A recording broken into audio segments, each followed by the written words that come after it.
Bueno, buenas tardes, bienvenidos, bienvenidas a esta mesa, a las segundas jornadas, en este caso online, de Desactivando el Racismo y la Xenofobia. Tenemos una mesa, creo que muy potente, muy interesante, que vamos a presentar en breve.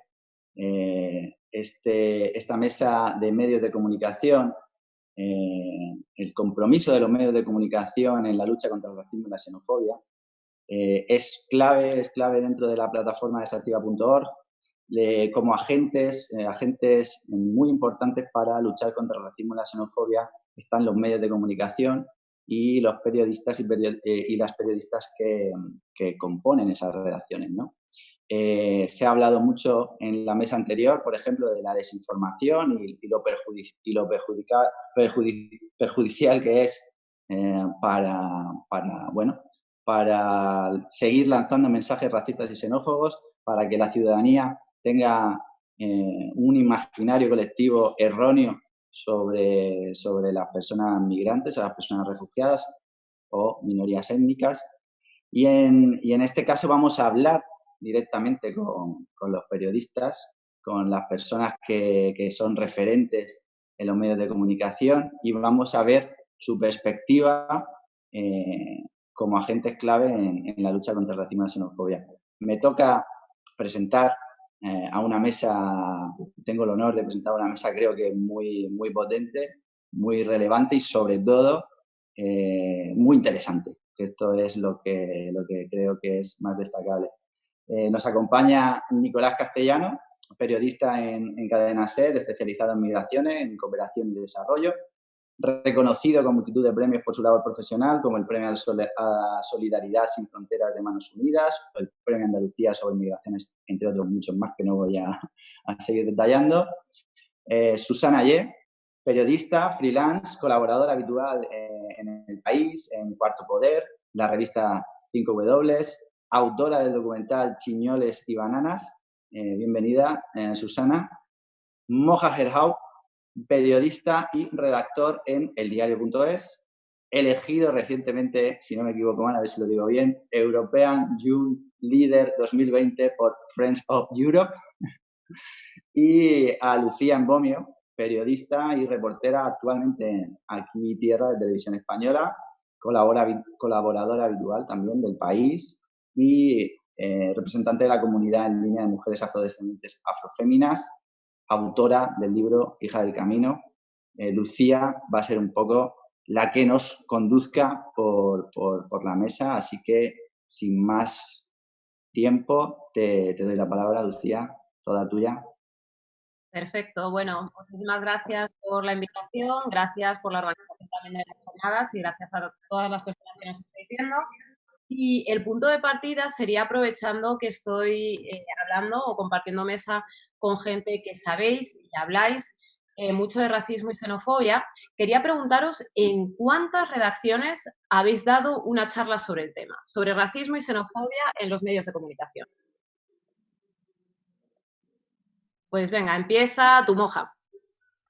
Vale, pues yo creo que solo ha pasado una vez y ha sido una vez que recibí una invitación para una redacción en Mallorca, en Baleares, en Palma de Mallorca, y en IB3. Y esa fue la única vez que di dentro de un medio de comunicación. El resto, pues eso, siempre ha sido en asociaciones, etcétera, pero nunca en medios de comunicación. Así que una vez y ni siquiera dentro de mi propio medio de comunicación. Susana. Pues yo ni una vez, la verdad. Nunca, ni siquiera, pues como Moja, ni siquiera en los medios de comunicación, que he estado en varios y en contacto vía laboral con varios, y no, nunca se ha planteado ni, la verdad es que es un poquito sintomático, ¿no? Pero no se ha hablado nunca, siempre ha estado por ahí el tema, pero nunca se le ha dado un espacio propio, serio, de vamos a pensarnos juntos y vamos a aprovechar el tema de que tenemos a alguien, ¿no? que está un poquito más concienciada, más trabajada internamente y nos puede facilitar ese camino, ¿no? No se ha dado. ¿Y tú, Nico? Esto del micrófono, que normalmente me lo abre el técnico y yo no. Bueno, muchas gracias por la invitación. Respondiendo a la pregunta claramente, no. O sea, llevo 20 años en la redacción de la cadena SER, que es un medio muy importante.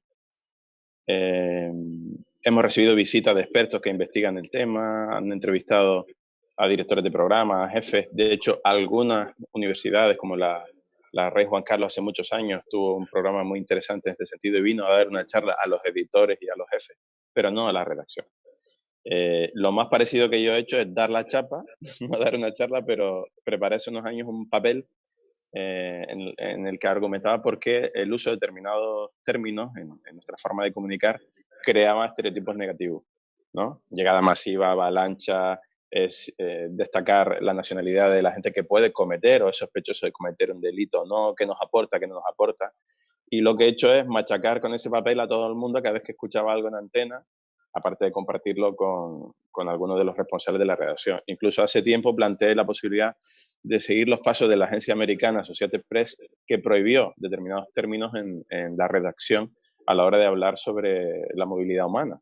Ilegal, etcétera, etcétera, están prohibidos porque no aportan ningún término informativo neutro. Al contrario, son criminalizadores. Así que, en respuesta a tu pregunta, charla no, chapa sí. Iba a decir, Nico va dejando posit en la redacción, ¿no? Así, de manera disimulada, para que la gente transforme. Claro, a mí tampoco me han llamado nunca a una redacción, solo del Colegio de Periodistas de Barcelona. Y exacto, Susana, es completamente sintomático, es profundamente significativo que no se quieran tratar esos temas en las redacciones. Y mi pregunta siguiente es, ¿por qué creéis que es así? Susana, comienza. Pues creo que es así porque existe, ¿no? como esta idea de que no se ven colores y de que en las redacciones todos somos iguales y todos queremos lo mismo y hacemos un buen periodismo y ya, ¿no? Entonces no se inicia una conversación, no se inicia un debate, no se inicia un trabajo de repensarse, ¿no? Como he dicho antes. Y directamente es que no ven que haya nada problemático, entonces no ven necesidad de tener que organizar un taller o una charla o un punto de encuentro, ¿no? de diálogo. Y yo creo que es por eso, por lo que no se da, no sé qué opinarán los compañeros, pero básicamente sería eso. ¿Qué piensas tú, Nico? Bueno, las redacciones en España son un reflejo de las burbujas, ¿no? De los mundos paralelos. Está el mundo de los periodistas, las redacciones y el mundo real. Y la desconexión, desde mi punto de vista, y siento ser un poco cenizo, es cada vez mayor. Los redactores, los periodistas están cada vez más anclados a las mesas, a los ordenadores, a las redes, al internet. No están en la calle, cada vez menos, no ven a la gente y no conocen la problemática real. Somos expertos en hacer versiones de documentos que nos preparan think tank, políticos, gabinetes, ONGs, etcétera, etcétera, pero nos hemos olvidado un poco de ver a la gente, de pulsar lo que hay. Y en ese sentido, la realidad diversa de España no está reflejada en las redacciones. De hecho, si tenemos el porcentaje de que en torno al 11-12% de la población en España ha nacido fuera de nuestro país, si a eso le añadimos los descendientes, que ya hay mucha gente de descendientes españoles que pueden tener 30 o 40 años y no están en las redacciones, porque podemos hacer ahora mismo aquí una descripción por redacción, pero ¿cuánta gente diversa, diferente, digamos, al concepto de el español tradicional, si es que existe eso, hay en las redacciones? Muy pocas, ¿no? En el caso de España sigue habiendo complejos con los acentos, por ejemplo, los acentos interiores, los acentos exteriores a la hora de expresarse en la radio, en la televisión. Es decir, al final esto pasa porque muchos de esos jefes y jefas que han llegado a tomar decisiones hoy en los medios de comunicación no convivieron con la diversidad, nunca le han prestado atención y que normalmente los jefes y jefas de los medios de comunicación no llegan a sus puestos por haber tratado de la diversidad, por haber hecho temas sociales, sino pues, como siempre, el prisma político, el prisma económico, etcétera, etcétera. Entonces, esto hoy ha mejorado mucho gracias a un montón de compañeros que están aquí en esta mesa y otros tantos, ¿no? Creo que cada vez sí, por ser un poco más optimista, cada vez sí hay un poquito más de porción de este tema dentro de las redacciones, pero nos queda un mundo por hacer, yo creo. Monja, ¿y tú cómo lo ves? Pues yo, a ver, pienso que hay una cuestión que me parece bastante central y yo por lo menos un poco lo que me he encontrado, que no sé si es la norma, pero yo siento que hablar dentro de las redacciones sobre estos temas, ¿no? Y cuando hablamos de periodismo y temas de migraciones, y yo creo que ha pasado mucho con el tema del feminismo, se ve como una forma de activismo más que como una forma de hacer buen periodismo. Entonces siento que hay como siempre como esa disputa, ¿no? Como el buen periodismo es esto, ¿no? Como lo que se ha venido haciendo desde hace 40 años, o 50 o 60, o los que sean. Y entonces si tú en un momento, creo que ha pasado muy claramente con el prisma de género, ¿no? Cuando se habla, oye, mira, o igual este tipo de terminología es machista o lo que sea, se ve siempre como una manera de hacer activismo y no como una manera de hacer mejor periodismo. Y creo que con el tema de relacionado con migración, racismo, pasa eso, ¿no? Como que muchas veces vas a señalar esto y como que es como, anda, ya estás aquí con tus cosas de activista o no sé qué, y es como, no, perdona, pero es que si estás contando una realidad y lo que estás haciendo es A, excluir a un grupo de gente de la sociedad, o B, con tu información estás ayudando a cargar un estigma sobre unas comunidades, pues realmente no estás haciendo buen periodismo, ¿no? Estás haciendo como otra cosa. Pero creo que siento que hay como mucha, sobre determinados temas, ¿no? Que tienen que ver mucho con transformaciones sociales, como puede ser feminismo, antirracismo, temas de migración, etcétera, existe como esa carga o esa visión, creo que desde un periodismo como más clásico, o periodistas más clásicos, como de activismo. Y yo creo que eso es algo que tiene que cambiar, ¿no? Y que parte de eso, que parte de ese cambio empieza por allí. A mí me han llegado a decir que tengo un discurso beligerante. Cuando me hicieron una entrevista para la cadena en la que trabajo, el cámara me lo llegó a decir, ¿no? O sea, que es bastante fuerte. Decía Nico que nos hemos olvidado de ver a la gente. Yo digo que sí, también de salir a la calle, tal y como has comentado, que es tremendo, o que igual yo soy la única periodista que vive en un barrio normal y que ve en el cole, por la calle, en los parques, en el portal, a gente que no es blanca. A lo mejor el resto de periodistas viven en Palacio de Buckingham y donde, por cierto, ya tienen un descendiente también afrodescendiente, ¿no? Vaya. Pero igual viven en zonas en las que esa diferencia no se ve. Y es terrible como, eso es, hay como una especie de realidad paralela por la cual en la televisión nos empeñamos o se empeñan en mostrar una España, un Estado español profundamente blanco, y en la calle pues no es así, cuando se supone que los medios de comunicación tendrían que reflejar aquello que está sucediendo en la calle, ¿no? Por otro lado, cuando nos preguntan, pues suele ser solo para preguntarnos sobre racismo e inmigración, como si no pudiéramos hablar de absolutamente nada más, como si no votáramos, como si no fuéramos de un partido de fútbol, perdón, un equipo de fútbol, como si no, etc, etc. O sea, nos enmarcan, nos encierran en una única categoría y no como al resto. Bueno, luego hablar de racismo, por supuesto, resulta incómodo. Esto siempre lo dice Rubén H. Bermúdez. Es un tema que parece que pone a la gente pues un poco de mal humor, ¿no? Porque el punto de partida es que se asume que estamos en un país que no es racista, ergo España es un arco iris, ¿no? Porque pensar que que algún sitio no es racista, pues es ser muy ingenuo, muy ingenua, ¿no? Porque al final se trata de algo sistémico. De hecho, me da muchísima rabia que nos pregunten lo de ¿es España un país racista? No, hombre, a estas alturas yo creo que ya ese tipo de pregunta no se puede hacer, sino de qué manera opera el racismo en tu ámbito profesional, por ejemplo. El racismo no es una entelequia, es algo, como digo, completamente sistémico y tanto la escuela como los medios de comunicación son altavoces de ese racismo preexistente.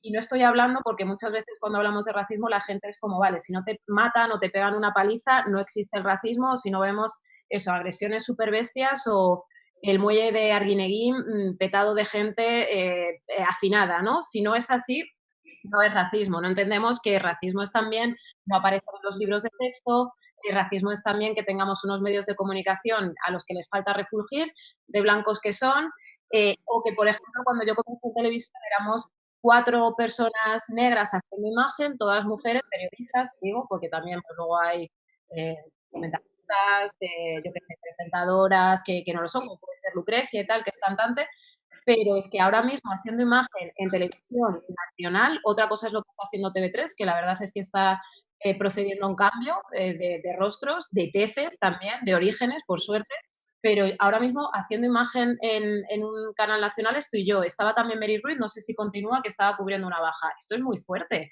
O sea, ¿cómo es posible que hubiera más cuando yo comencé hace 15 años que ahora? Y esto conecta un poco con la siguiente pregunta. El 20% de los presentadores, presentadoras, reporteras, bueno, gente que hace imagen en general en la BBC, no son blancos, no son personas blancas, un poco para que haya esa conexión entre la realidad y lo que pasa en la tele. ¿Qué hay de vuestras redacciones? ¿Cómo son? Empieza tú, Nico. Te ríes, Mo. Mi redacción, en mi redacción, la representación de la diversidad de la sociedad no se ve. Es una redacción joven, con gente, bueno, de muchas partes de España. Pero, por ejemplo, del sur de Andalucía y de Canarias hay poca gente, la central. Lo bueno de la SER es que tiene presencia en todas las provincias y en todas las ciudades importantes de España, con lo cual ahí sí que tenemos esa riqueza de la diversidad y de distintos puntos de vista. Y personas, digamos, de otro origen, o que no hayan nacido en España, o que sean descendientes de no nacidos en España, ahora mismo no hay nadie. Nadie.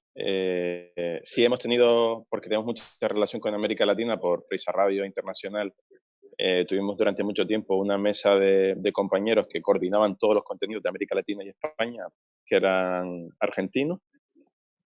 Hemos tenido brasileños, hemos tenido colombianos. Hay una época del año que siempre están los estudiantes del máster del país que hacen prácticas durante un tiempo en la radio. Y ahí sí tenemos la suerte de que es mucho más diverso y viene mucha gente de México, sobre todo, y de Colombia a hacer el máster del país. Y eso la verdad que nos enriquece mogollón. O sea, a mí me encanta que se aporten puntos de vista diferentes, además tienen otra mirada, tienen otra forma de ver las cosas y eso se agradece un montón cuando llegan los estudiantes, ¿no? Pero a la pregunta concreta, directa, ¿está representada la diversidad de este país en la redacción de la SER? Desde mi punto de vista, no. Pues, Moja, continúa. Bueno, evidentemente tampoco. Además, pasa una cosa muy curiosa, ¿no? Hay veces que cuando, yo qué sé, la típica gente que igual me insulta en Twitter y cosas de esas, ¿no? Porque te pone igual el negro del diario, ¿no? Y eso como que me parece muy sintomático, ¿no? Porque cuando dices que el negro del diario es porque solo hay uno y no hay más que uno y como que no hay ninguna duda de que si se habla del negro del diario, pues ya se sabe de quién está hablando, ¿no? Y, y es verdad que esa diversidad racial, el diario pues ha estado creciendo en los últimos años. Ahora ya somos más de 100, superamos el centenar y sin embargo pues esa diversidad racial pues no existe, ¿no? Y eso que es un medio como, digamos, más como muy significado, como más progresista, ¿no?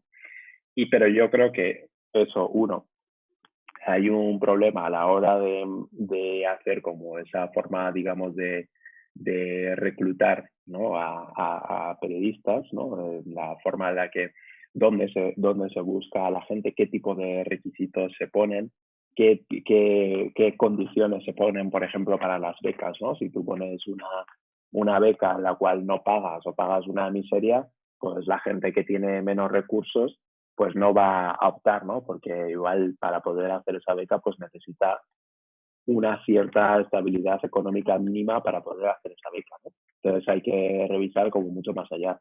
Y luego, por supuesto, también, que eso ya digamos que escapa un poco de las redacciones, pues bueno, pues al final el periodismo es un mundo en el que generalmente, ¿no? Quien acaba allí son personas que con estudios universitarios o eso. Entonces, claro, también hay que ver como lo que es nuestra sociedad, ¿no? Como en la parte educativa obligatoria la diversidad racial es brutal, tú te sumas a un colegio y es un grisol, pero sin embargo llegas a la universidad y ya esa diversidad racial se pierde, ¿no? ¿Qué pasa en ese camino? ¿Por qué no llega toda esa diversidad racial?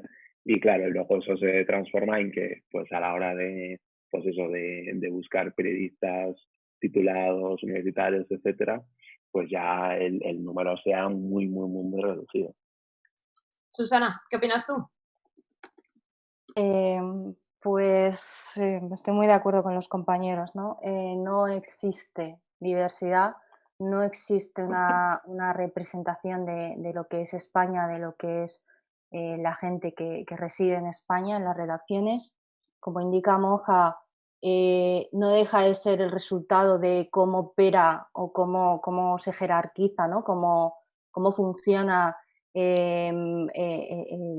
la sociedad española. Hablamos mucho en feminismo y está más que tratado el tema del techo de cristal. Bueno, también existe un techo para los hijos de migrantes, ¿no?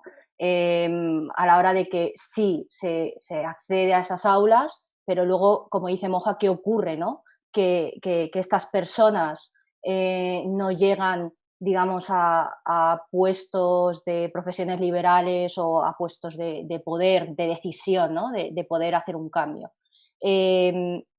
Luego también en periodismo, en algunos medios también operan por el tema de tener que hacer un posgrado. Ese posgrado supone una inversión económica, supone ya de algún modo filtrar qué perfiles quieres dentro de las redacciones o pueden acceder más bien a esas redacciones, ¿no?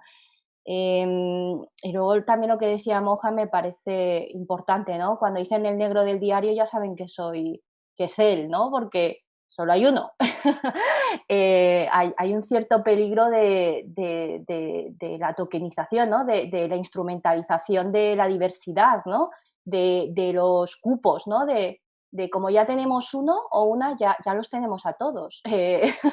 Y eso es un peligro, es una trampa y no es el modo, no es el objetivo. Es un camino, pero no es ya el punto final, ¿no? Ya, eso, cuando hablamos de diversidad, cuando hablamos bueno, de integración, ¿no? Ese término problemático un poco, se está hablando de que esas voces estén y de que estén en igualdad de condiciones, ¿no? Que el resto de compañeros de la redacción y que no sea una sola voz, una especie de oasis, ¿no? O de fantasía o de unicornio en la redacción.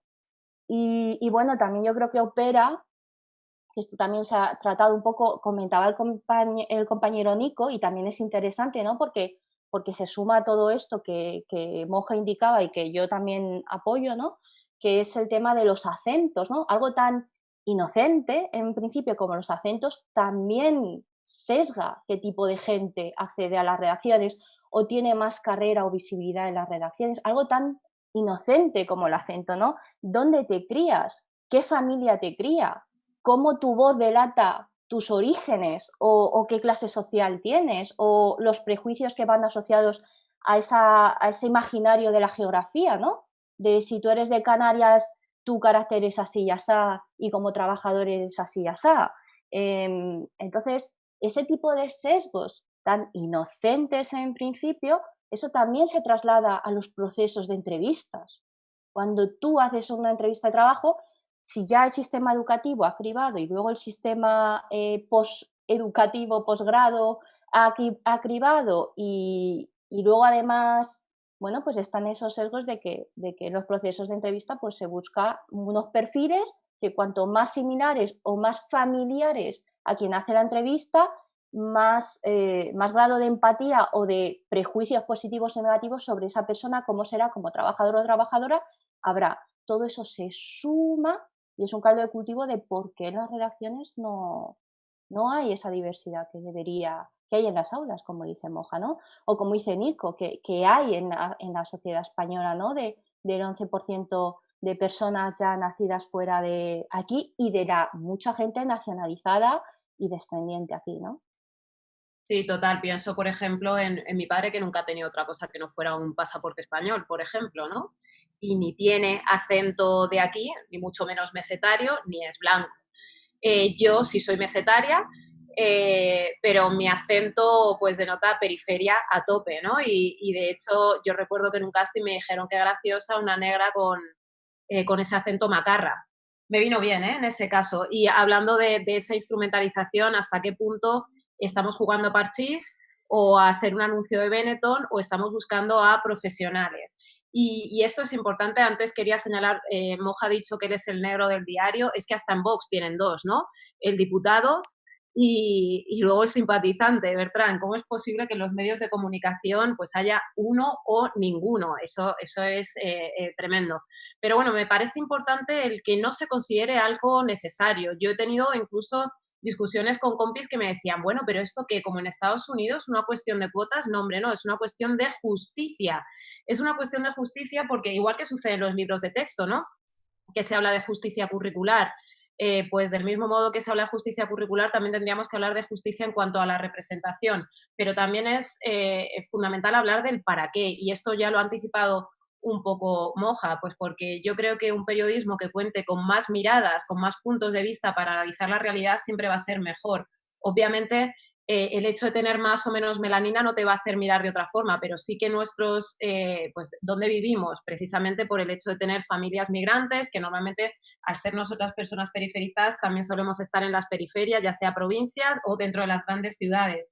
Pero también, pues, ahí hay un pozo cultural que nos ayuda a mirar de otra forma. La mayor parte de vosotras, estoy segura, Susana, Moja, que de puertas para adentro teníamos una realidad y de puertas hacia afuera otra. Incluso en mi caso, que mi madre es una señora de Segovia.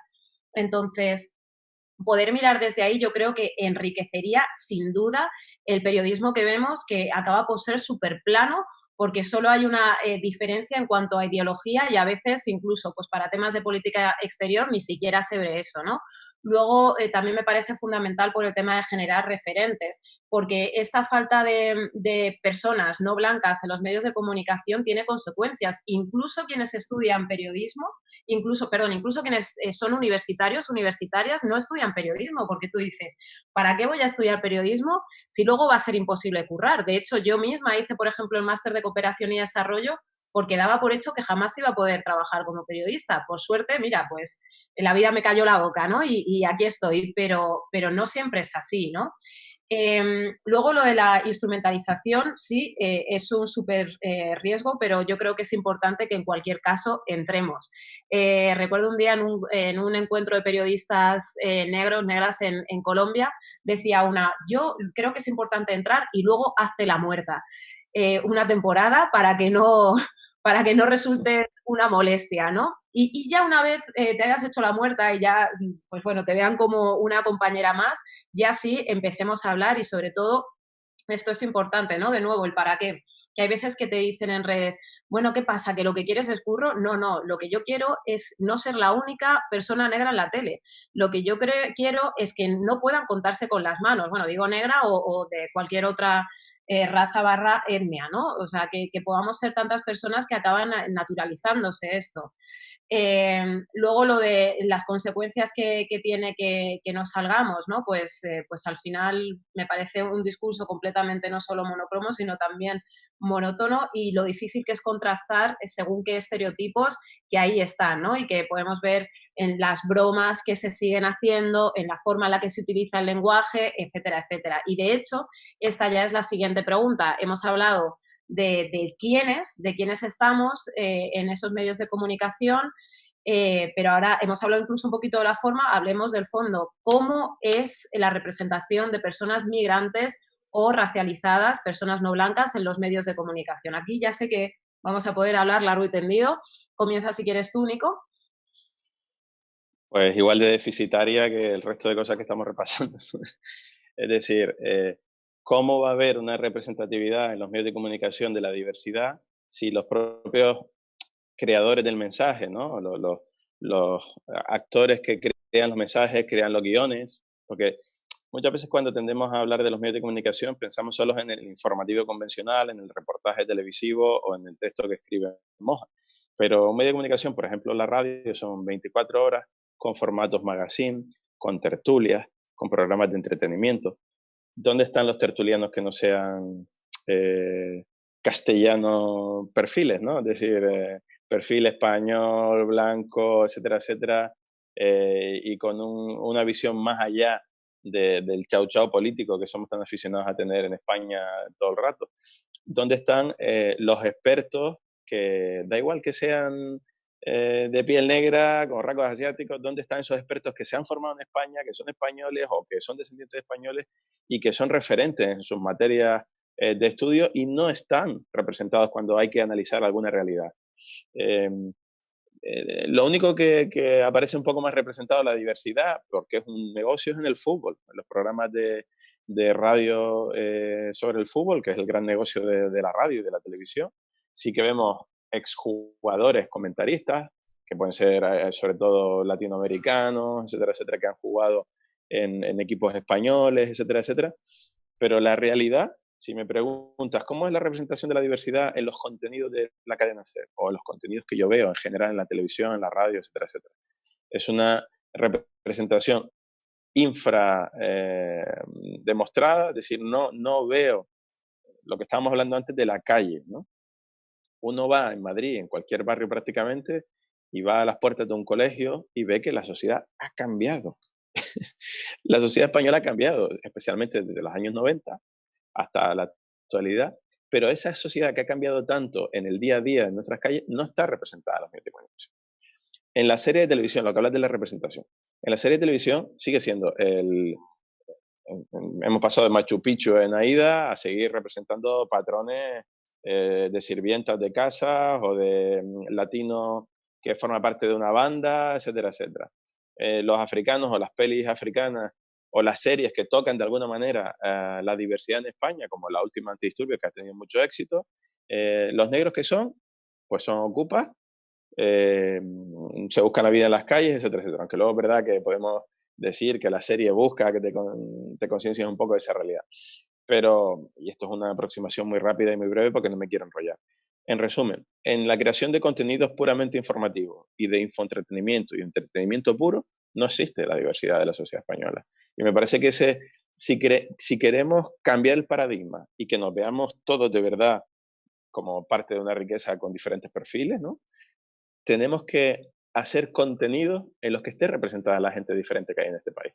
Si seguimos representando al negro como el africano que viene en patera o que está vendiendo algo en lavapiés, etcétera, etcétera, al latinoamericano con este y otro perfil, seguiremos contribuyendo a que los prejuicios estos tan difíciles de cambiar sean cada vez más sólidos. Y si a eso le añadimos, ¿no?, la representación en los medios de comunicación tradicionales y en el infoentretenimiento, le añadimos dos cócteles Molotov, que son las redes sociales, ¿no?, con el cuñadismo y la barbaridad, y la irrupción de un partido racista en el Congreso de los Diputados, que tiene un gran altavoz mediático al tener que salir en las cuotas de las teles públicas.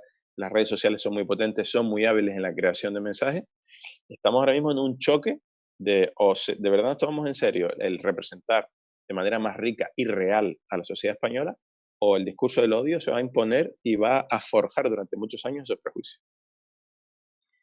Moja, ¿qué opinas tú?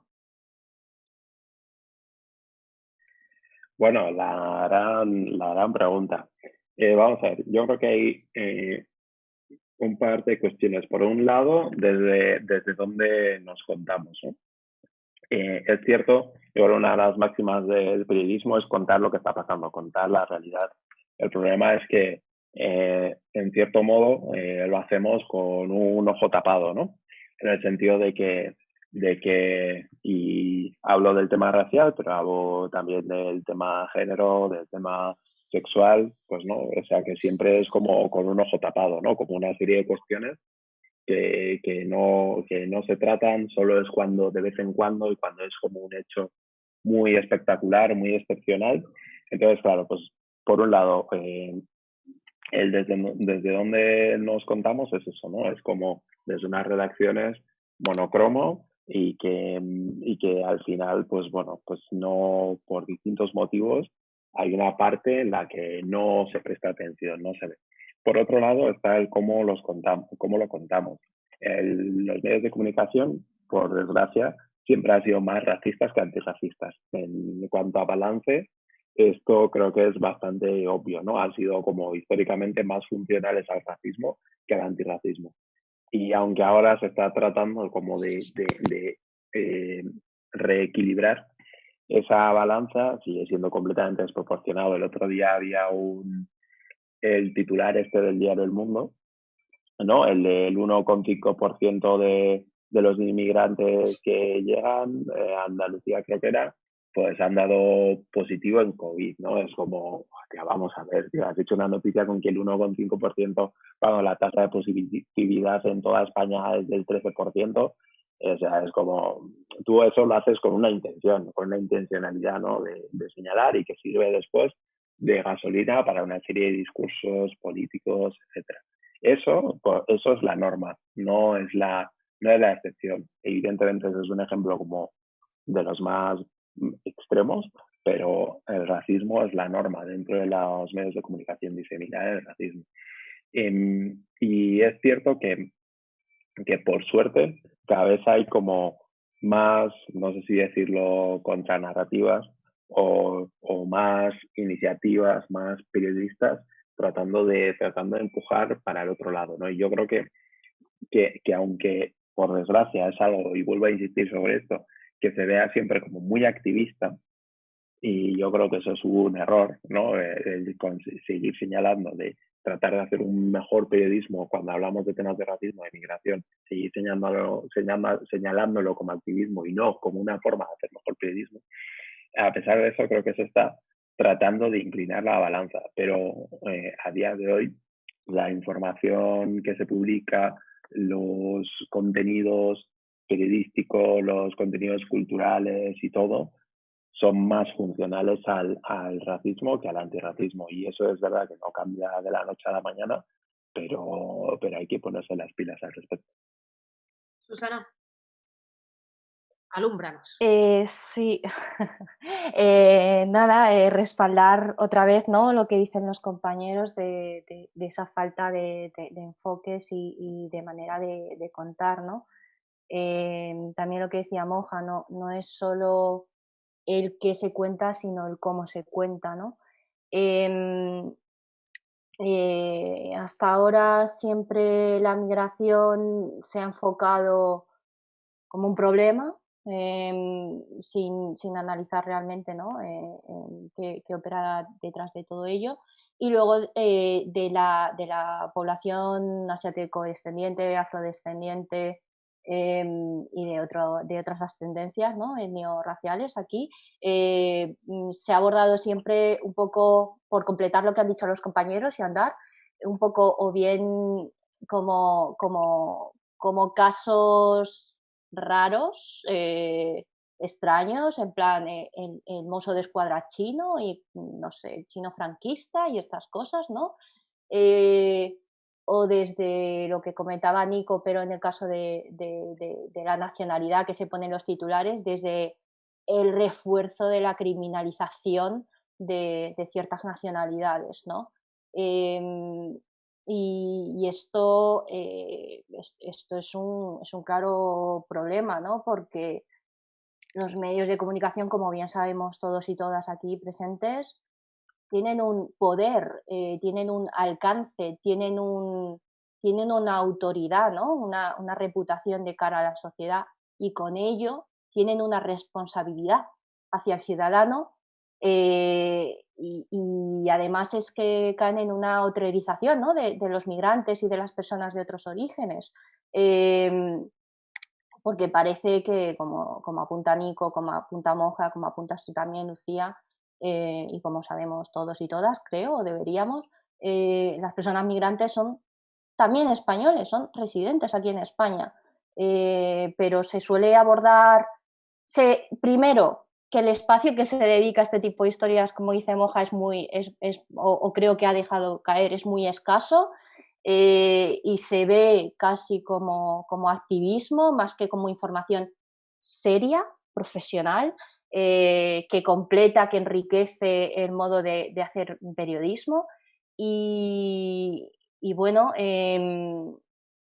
y segundo, lo que hablábamos, ¿no?, de qué modo se representa y de qué modo se habla o se genera conversación sobre estos cuerpos, sobre estas vivencias. Y suele ser o lo excepcional o lo criminal.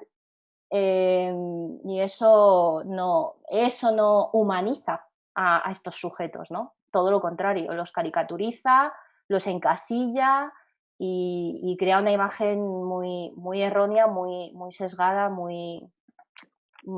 que no nos ayuda a aprender y que no nos ayuda como dice Nico, a salir de las redacciones y a entrar en contacto con la sociedad de a pie, de la calle, de los barrios. Me quedo con una de las cosas que has dicho, bueno, con todo, pero rescato una, ¿no? Que es lo de que es importante porque cada comunidad tiene una realidad. Esta es otra, ¿no? Que luego nos afecta porque obviamente eso tiene consecuencias. No solo es una cuestión de que se haga mal, que por supuesto, pues oye, sería lo deseable que se cambiara, sino que eso después tiene consecuencias sobre las personas que no somos blancas, porque los medios de comunicación son un agente de socialización. Por tanto, tú lo has dicho antes, Nico, si se utiliza el término Machu Picchu en Aida, ¿a cuántas personas han llamado así? Descendientes de pobladores originarios, ¿no? De América Latina. Pero bueno, también pues a mí me ha llegado a pasar, especialmente en los momentos de crisis, que son casi todos en el país en el que vivimos, salvo excepciones, ¿no? Pues que recuerdo una vez que dejé pasar a una mujer en el autobús, pase, pase. Me dice, por supuesto que me tienes que dejar pasar, porque bastante es que nos quitéis los puestos de trabajo como para que también nos quitéis los asientos. Esto es muy espectacular, ¿no?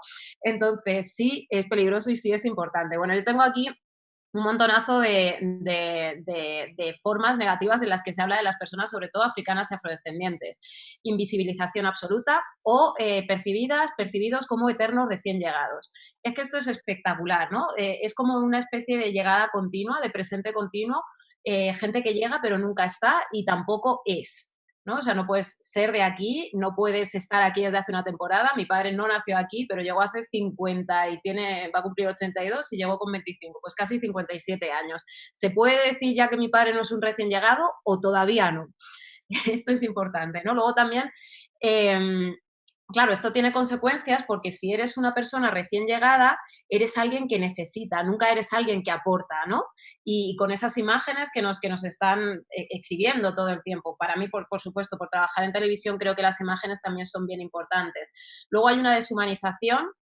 A la hora de hablar, de dar cualquier noticia, los periodistas lo sabemos, las 5 WH son súper importantes, ¿no? ¿Qué, quién, cuándo, dónde, por qué, tal? Bueno, pues en el caso de quienes llegan, normalmente no hay un quién, solo hay un qué, han llegado, ¿no? O un cuántos, si quieres, ¿no? Y muchos, además. No hay un de dónde.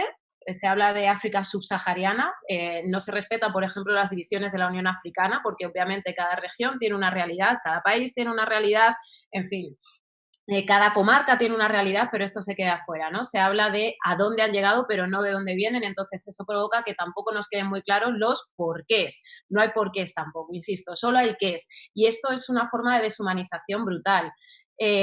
Luego, cómo se utiliza la palabra migrante a veces en contraposición con persona. No es que ya no se utilice el término persona, sino en contraposición. Imagino que recordaréis en ese rótulo de Antena 3 en el que ponía migrante salva a un hombre, que este fue como súper espectacular porque obviamente la persona migrante pues no puede ser hombre, mujer ni nada. Luego también imágenes sin píxel. Recuerdo hace no mucho que encontraron el cuerpo de una persona que llegó por el mar y ni siquiera lo pixelaron. O sea, cada vez tenemos más cuidado con este tipo de imágenes, ¿no? En atentados, etcétera, etcétera. Grabamos estas mantas típicas de aluminio para que cubran a las víctimas, pero no grabamos a la persona muerta. Pues en este caso sí se hizo, ¿no? Y yo creo que esto tiene que ver con la deshumanización, hipersexualización a tope, que, insisto, también va de la mano. O sea, al final el tema de reducirte a sexo solo, ¿no? A cuerpo además sin ropa, etcétera, etcétera, va un poco de la mano. A veces, hasta cuando pretenden hablar en positivo, pues también es negativo. Imagino que aquí recordaréis a Paz Paella diciendo: me han sorprendido los negros porque son muy buenas personas y trabajadores, que me pareció también muy espectacular, ¿no? Y cómo, pues, repito, a veces hasta cuando pretende hacerse bien, pues no mola. Pero tiene que ver con eso, con esa generalización que nos convierte en masa y no en personas. La infancia, ¿no? Cómo la exhiben a tutiplén, sin ningún tipo de protección. Y yo que he trabajado en Españoles en el Mundo me he movido por bastantes lugares y sé que para grabar a menores en el norte del mundo me piden millones de cosas, y como en el sur, yo misma también, pues al final vas grabando. También es cierto que hay más infancia en la calle. Otra forma habitual de salir de las personas negras es bailando. Negros que bailan es una categoría bastante habitual. Mientras el mundo entero pues padecía coronavirus, se hincharon a mostrar a esos negros que llevaban ataúdes. y tal, pero no es una cosa excepcional. Quiero decir, también nos han mandado hace poco a unos niños en un orfanato que bailan canciones, etcétera, etcétera. Y una vez más es una manera de ahondar en los estereotipos acerca de las personas negras. Luego también salen si son héroes o heroínas, o un poco lo que decía Moja, ¿no? La excepción.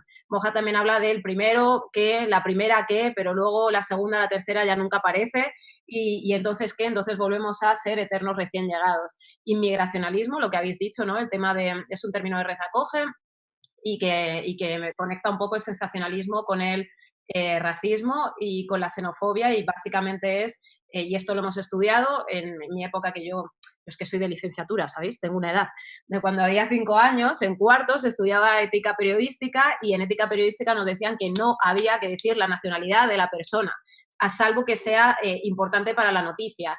Entonces, ¿cuántas veces nos están dando datos sobre la nacionalidad de las personas cuando se trata de crímenes, ¿no? O de noticias negativas?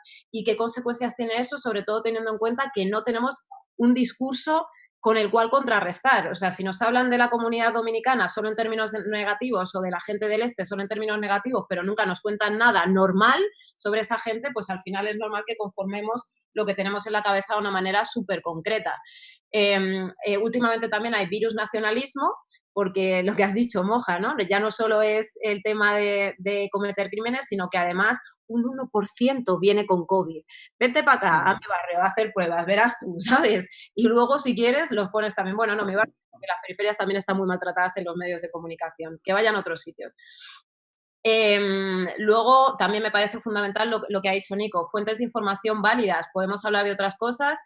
Ahora que se está hablando muchísimo, esto afecta también al continente africano, cómo se trata, ¿no? Pues, por ejemplo, ahora que se está hablando de reconstrucción económica, etcétera, etcétera, también hay economistas en el continente africano, también hay economistas no blancos, y podemos hablar de eso. Un ejemplo espectacular de cómo nunca se nos tiene en cuenta, pero sí se nos tiene en cuenta para instrumentalizarnos, fue cuando Susana Griso llevó a espejo público a Bertrán Endongo, al simpatizante de Vox.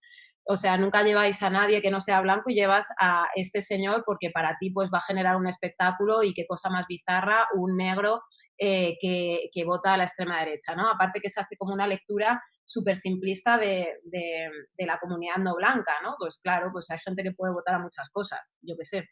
De hecho, la comunidad ecuatoguineana es bastante conservadora.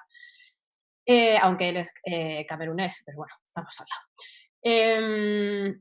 El deporte, Nico, lo has comentado, y es verdad, pero a mí me parece que hay un montonazo de animalización. No sé cuántas panteras negras, gacelas negras, no sé cuántas negras he visto, ¿no? Mambas negras, alacranes y también boas, ¿no? En el caso de Makelele, o cobras o demás, ¿no? Y esto era también pues por el tema de la hipersexualización, o como por ejemplo fue la cobertura en el Mundial de Sudáfrica, que a mí me pareció terrorífica cuando la idea era hablar de fútbol y ahí todo el mundo decía nos van a robar los equipos. Porque Sudáfrica es un país súper peligroso, ¿no? O como fueron a Guinea Ecuatorial, por ejemplo, que jugó España, la selección española contra Guinea, y no hacían más que hablar de la dictadura personas, periodistas deportivos que rara vez hablan de política, y no se ha hecho, por ejemplo, cuando se ha ido a jugar a Bielorrusia, cuando también hay una dictadura, ¿no? Y cómo, pues al final es, una vez más, tirar de los tópicos, que por supuesto que en Guinea hay una dictadura, pero que es que hay más cosas y suceden más historias. Y el lenguaje, menas, clan, patriarca, esto lo tendría que hablar gente de la comunidad roma, gitana, pero bueno, cuando no dices que el asesino ha sido gitano, pero dices el patriarca o el clan, pues ya sabemos de qué estamos hablando, ¿no? Y además es importante cómo incluso estas comunidades concernidas en muchas ocasiones ni siquiera se identifican con unas nomenclaturas que son impuestas desde fuera. ¿Qué genera todo esto? Pues al final en muchas ocasiones el discurso de la réplica. Nos entrevistan solo para decir, no somos esto, en lugar de para poder contar qué es lo que somos, porque claro, como nos cae tanto de todos los lados, es complicado que podamos hablar sin más. Bueno, pues vamos un poco, si queréis, a ver, quedan 10 minutos, entonces yo creo que a lo mejor quería, Nico, que nos contaras un poco cómo ves que se está, de forma sucinta, el tema de la llegada de Arguineguín, sobre todo, pero no solo, al archipiélago canario, últimamente de gente por el mar, para que nos digas cómo se está tratando y cómo crees que podría ser. Y esto podría ser el punto de partida para que hagamos propuestas, si os parece, en general. Bueno, es evidente, ¿no? Todos los que estamos aquí, los que nos están viendo, que estamos repitiendo todos los errores que cometimos en distintos momentos donde el número de personas puede ser un poco mayor que en un año medio de llegada. Queremos seguir siendo inconscientes a que han venido desde hace más de 30 años por esa vía, que es la minoritaria, recordemos, menos del 1% de las llegadas irregulares a España. Han venido, vienen y vendrán. Y sobre todo estamos cayendo en una cosa que tú apuntabas antes, que yo también digo muchas veces. Somos especialistas en contar, como si esto fuera un dato de la bolsa. Son no sé cuántos mil, y han llegado de X mil, y hay 2000 en el muelle.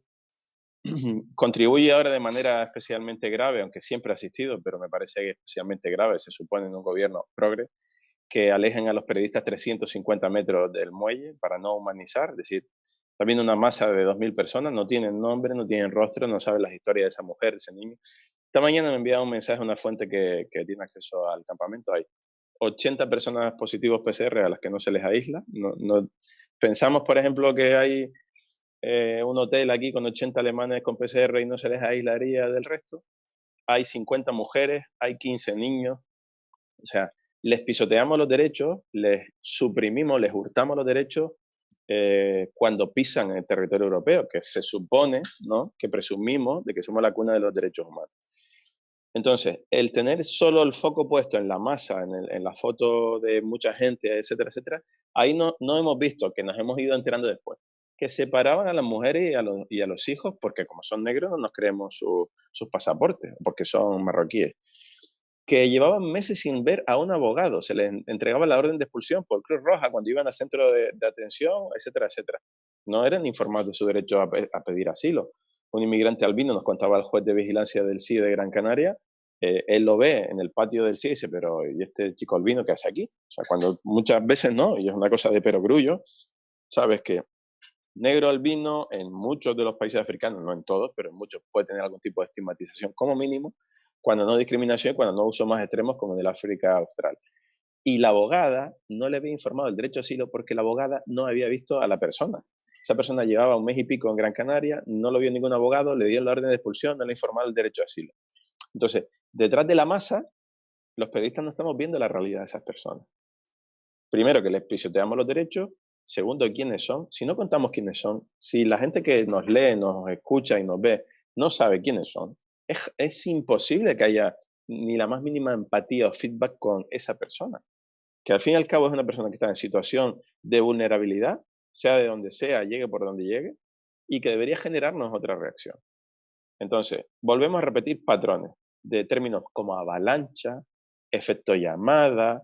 Esto se repite todos los días en los medios de comunicación, en las tertulias, el cuñadismo opinando ahora de la llegada de inmigrantes. Y sobre todo, no me quiero liar mucho, ¿no? Me preocupa mucho el globo racista que se está generando en Canarias. Yo no había visto este nivel, pero está alimentado por las redes y por Vox, que son muy profesionales. No miramos al otro lado. ¿Por qué carajo viene la gente? Es que no, es nuestra función como periodistas. ¿Cuántos medios de comunicación han ido a Marruecos, a Senegal, a Mauritania, a Mali en los últimos meses a saber por qué están viniendo? Porque aquí la economía española va muy mal, el sector turístico en Canarias muy mal, claro que sí.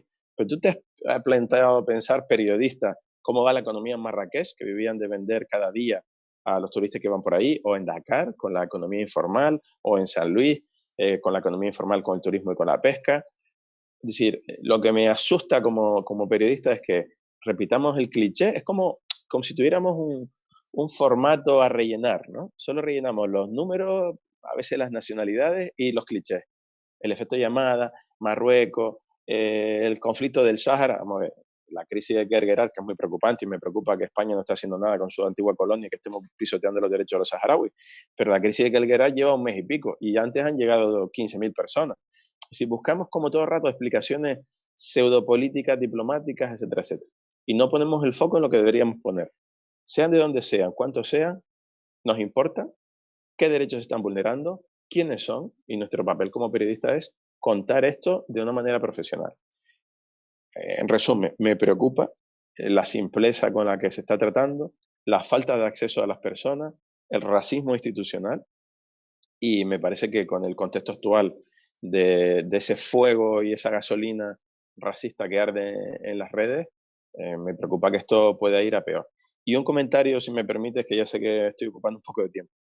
Moja habla de los estereotipos, de cómo nos comportamos en los medios, el contrarrelato, etcétera, etcétera.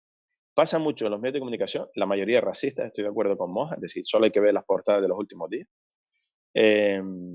Pasa mucho que cuando los redactores que hacemos estos temas les planteamos que eso no debería utilizarse con ese término o esa foto no es adecuada para representar esa realidad, etcétera, etcétera, se refugian, se autoafirman en sus valores como diciendo, no, que entonces, ¿qué? Eres activista, lo que dice Moja, ¿no? Entonces, es ser activista decir que vamos a conocer si están respetando los derechos, vamos a conocer quiénes son. No te lo plantearías en otro tipo de crisis humanitaria, porque esto al fin y al cabo es gente que llega en una situación desesperada, ¿no?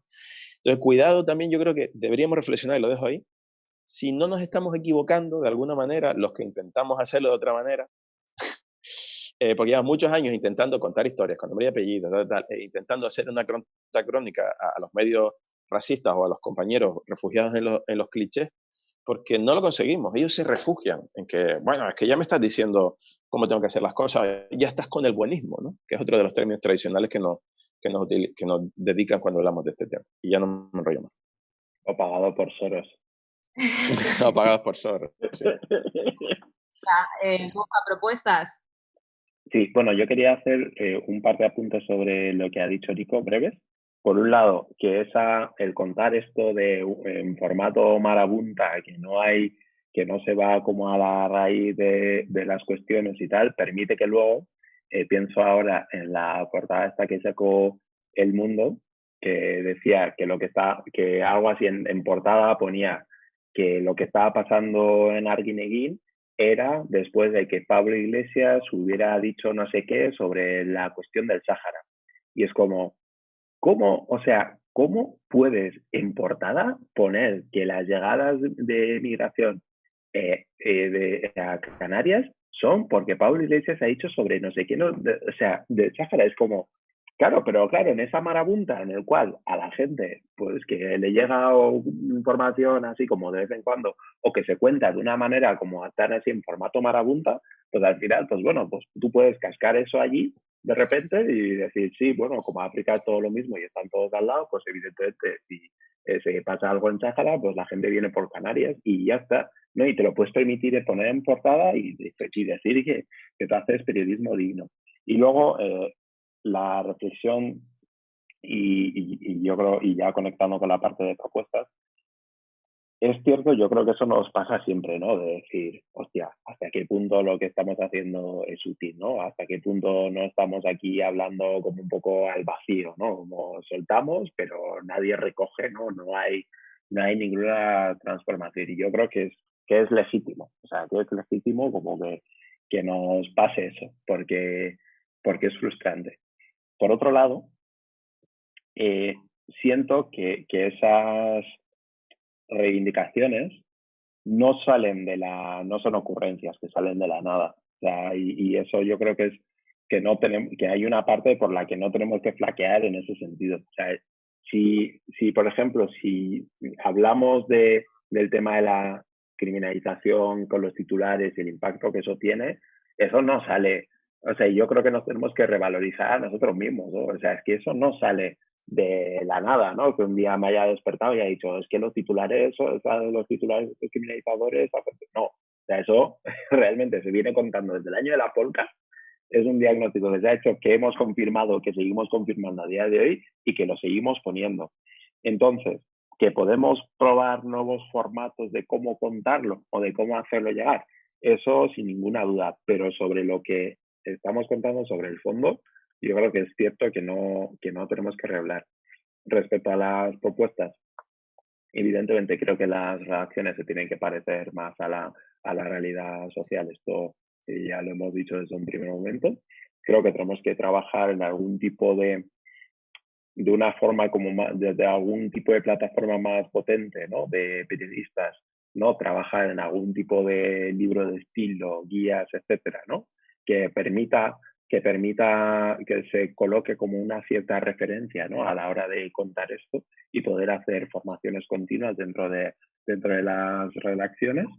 Creo que también es importante que dentro de los márgenes que tenemos, ¿no? Que al final somos pocos y con poco margen, poca capacidad de decisión, pero sí que es verdad que yo por lo menos siento que, que, que en estos temas, en temas de migración, racismo, el hecho de estar como más cerca y tal nos hace conectar con una serie de personas que probablemente de otro modo no conectan con los medios de comunicación. Yo por lo menos lo he notado mucho con los temas de racismo que trato, ¿no? Tanto en formato escrito como en vídeo, etcétera. Siento que conecto a grupos de gente que de otros modos tal vez no se acercan a los medios de comunicación tradicionales, y me refiero especialmente como a la gente joven.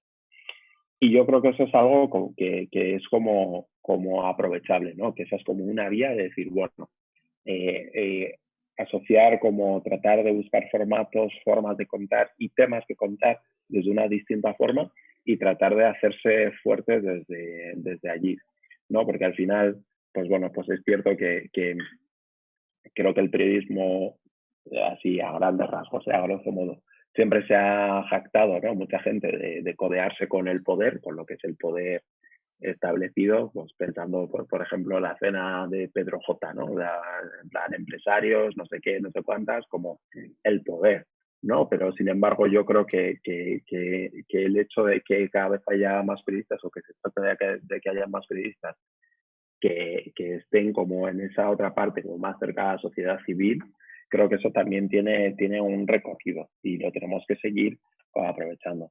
Y así como en general, luego si queda tiempo, pues seguimos con más cositas. Por supuesto que no queda tiempo. Así que, Susana, cierras tú con las propuestas. Vale.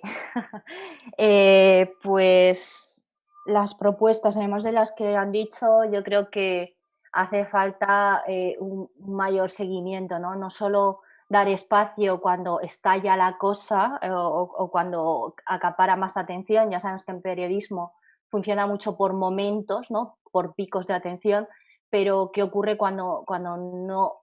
Más allá de la tragedia del resultado, yo creo que lo importante es detectar y contar y, como dice Moja, analizar qué está ocurriendo, ¿no? Cuando no hay tanta atención, porque yo creo que uno de las dificultades que yo he detectado como profesional es que sí, ahora mismo, y es importante, como tú dices, Lucía, que estemos, ahora mismo sí que se empieza a abordar más estos temas, ¿no? Y sí que se empieza a abordar más estos temas con voces que formamos parte de esas vivencias, de esas comunidades, y tenemos una especial sensibilidad, una especial intuición, ¿no?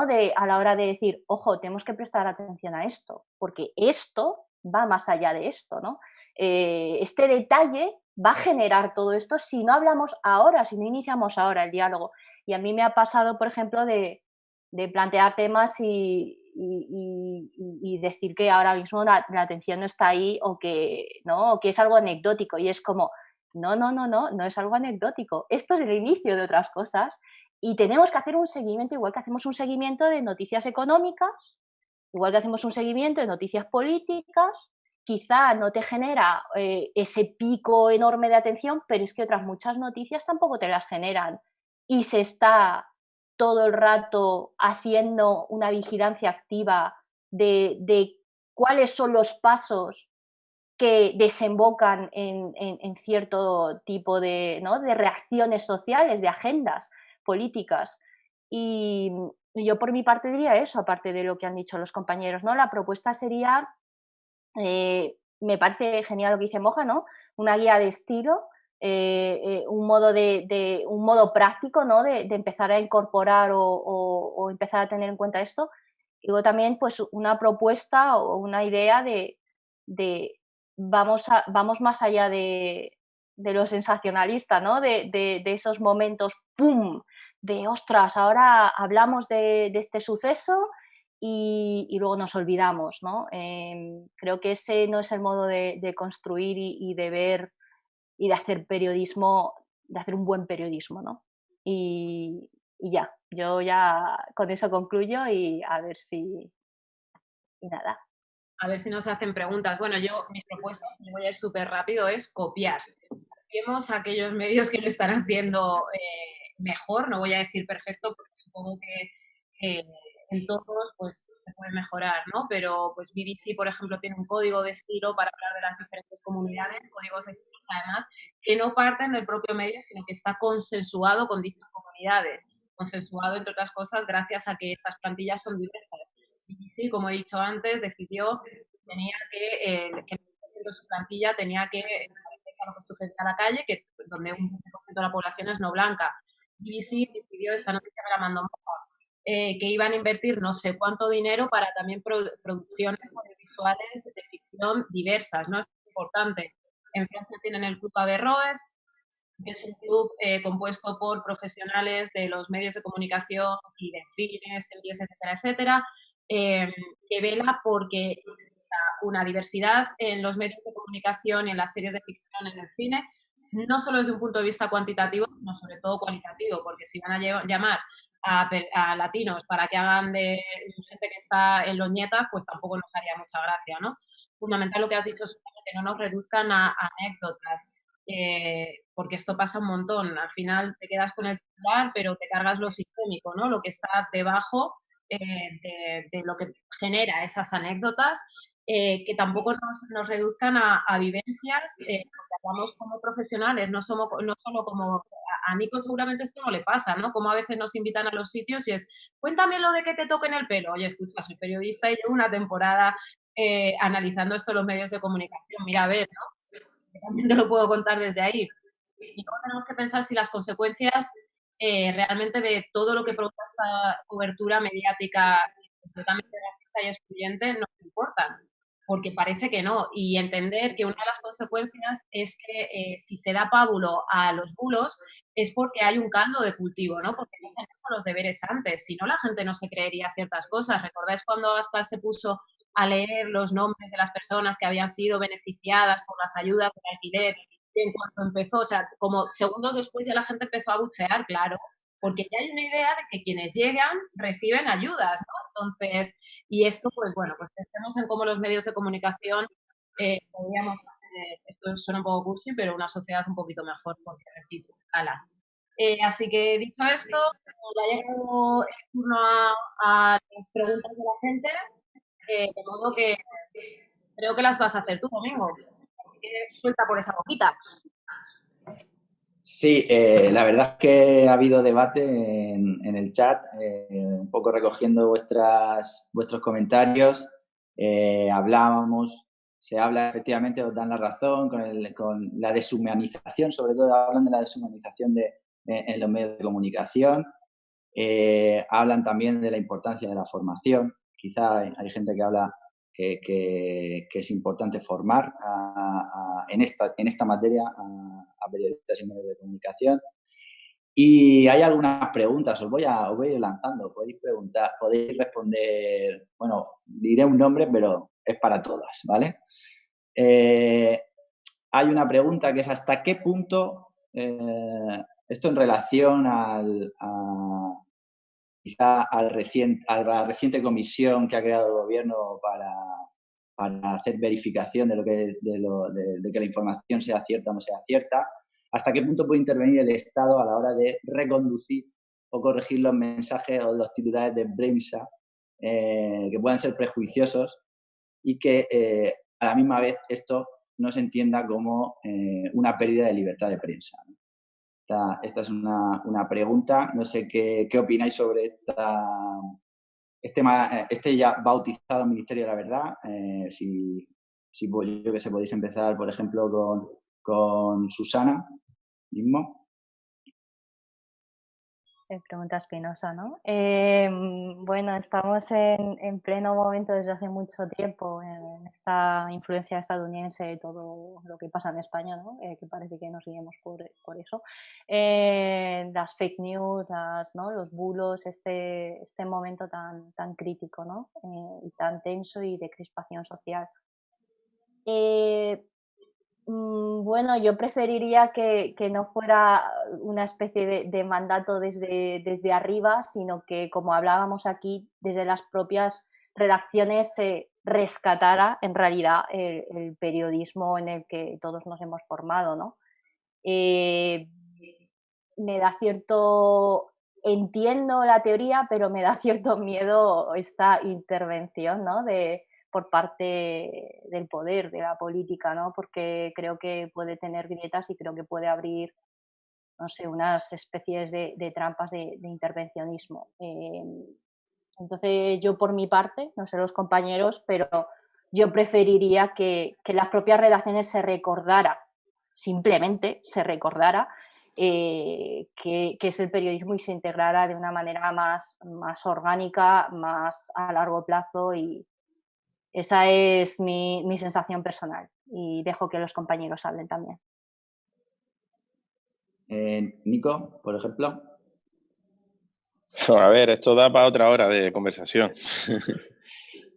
Bueno, una cosa, la verdad no necesita de supervisión. No tenemos que estar supervisados por nadie. Nadie tiene que supervisar la verdad periodística.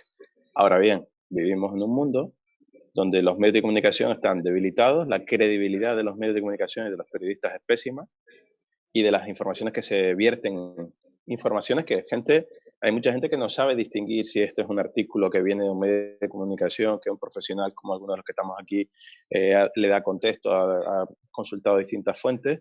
Mensajes que se comparten por Facebook o por otras redes o por WhatsApp son igual de penetrables o mucho más que un artículo escrito durante mucho tiempo y una investigación periodística gorda, etcétera, etcétera. Es decir, aquí tenemos que partir de la base de que sí, tenemos una crisis de credibilidad.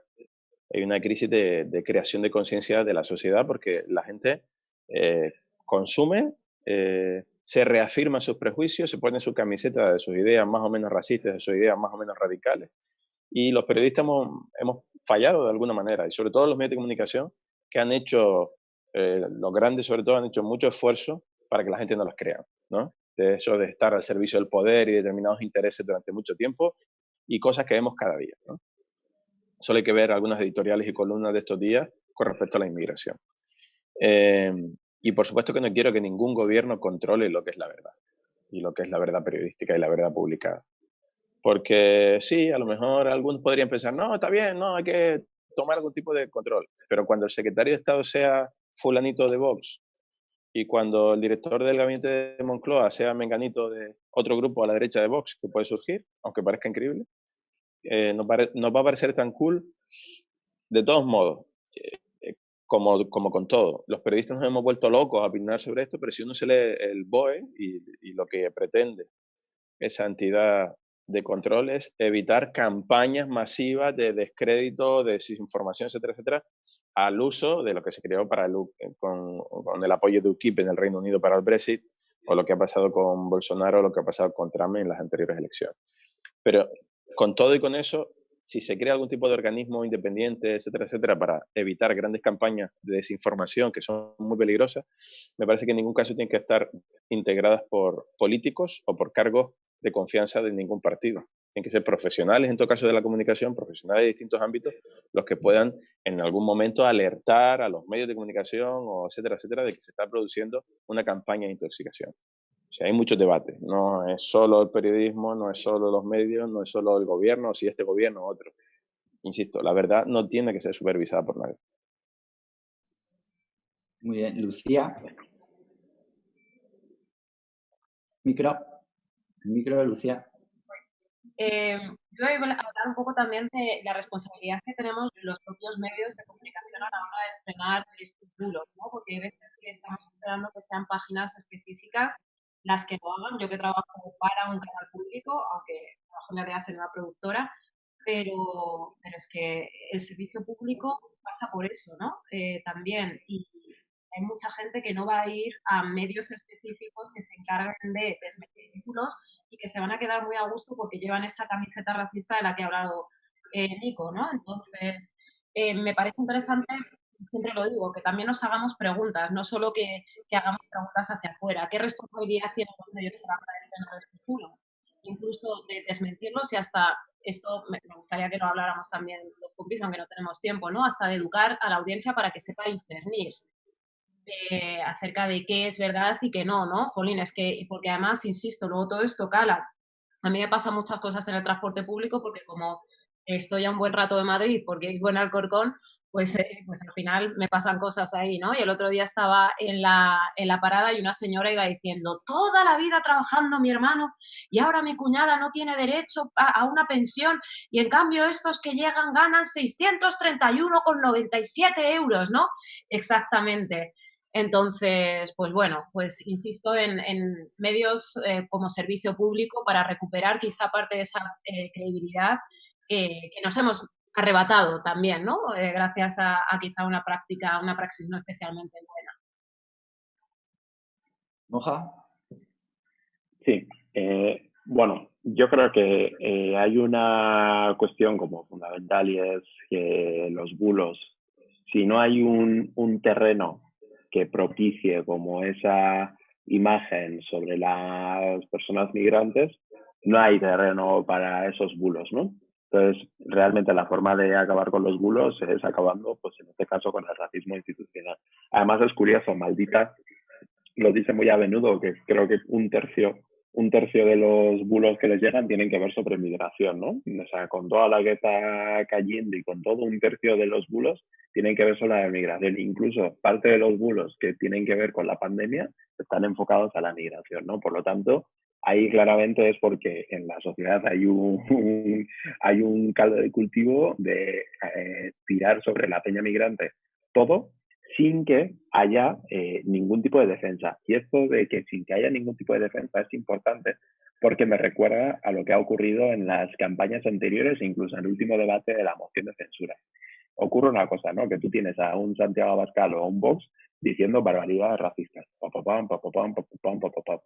Al otro lado tienes a grupos de izquierda cuyo antirracismo no es hacer medidas antirracistas, sino que su antirracismo es desmentir estos bulos, ¿no? O sale Pedro Sánchez, voy a salir aquí y sale Pedro Sánchez a desmentir los bulos o no sé qué, no sé cuántas.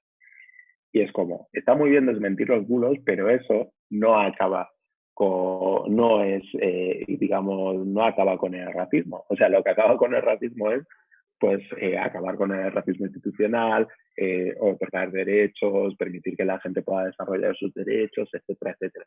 Y hasta que no se comprenda eso, va a seguir habiendo como todo ese espacio para los bulos. Y el problema, yo creo, es ese, ¿no? Que al final hay una parte política también que ha asumido que antirracismo es acabar con los bulos. Y eso es como uno de los mayores de todo. Por eso a mí me genera, o sea, como cierta como distancia, ¿no? Incidir mucho en el tema de los bulos, porque es cierto que es una cosa que está allí, pero esos bulos no son, no, o sea, acabar con los bulos no acaba con el racismo.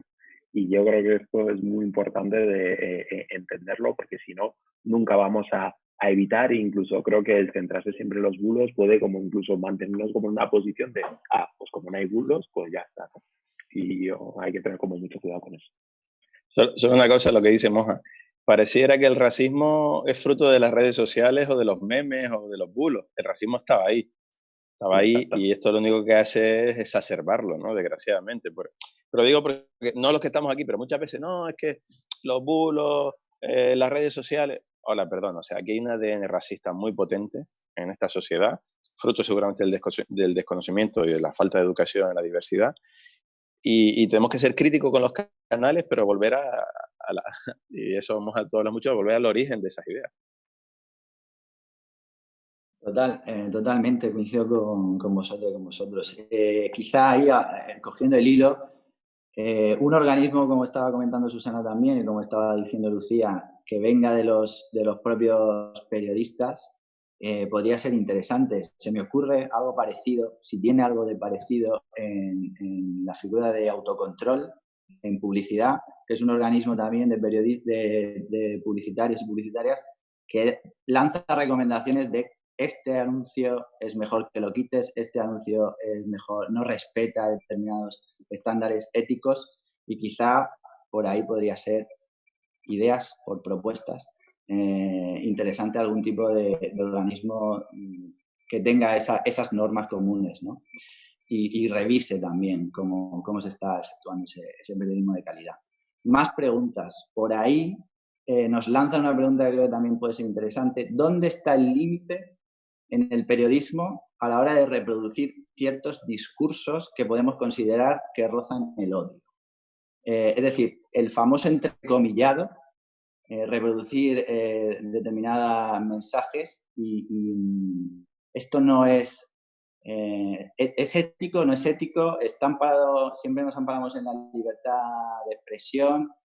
¿No deberían los medios de comunicación quizá no ser altavoces de determinados discursos directamente y no publicarlos? No sé qué pensáis. Ahí podemos empezar con Moja, que había terminado.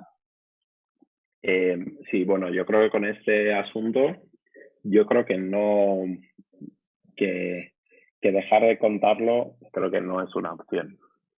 O sea, yo sí que pienso que dejar de contar no es una opción. Si rompe pues un partido, pues eso, pues de extrema derecha, etcétera, con proclamas racistas, homófobas, etcétera, pues hay que contarlo. Pero yo creo que aquí sin duda hay un grandísimo desequilibrio, ¿no?